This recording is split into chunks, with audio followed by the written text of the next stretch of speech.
চোখ ধাঁধানো বোলিং মুস্তাফিজুর রহমানের।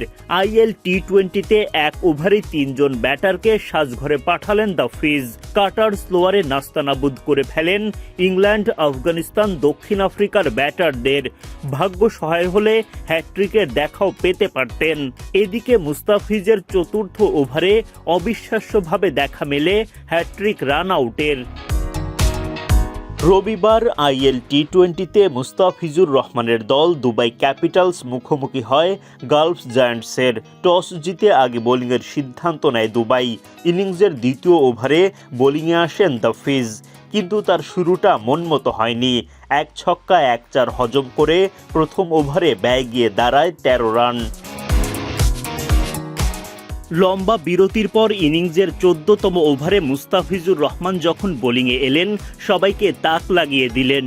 শুরুতেই জেমস ভিন্সের উইকেট শিকার করেন। 1 বল বিরতি দিয়ে আজমতুল্লাহ ওমরজাইকে বোকা বানান কাটার মাস্টার। ফিজের কাটারে ইনসাইড এজের পর স্টাম্পে বল আঘাত করে। পরের বলে মুস্তাফিজের দুর্দান্ত off cutter. English batter Dickson বুঝে ওঠার আগেই উইকেট হারান।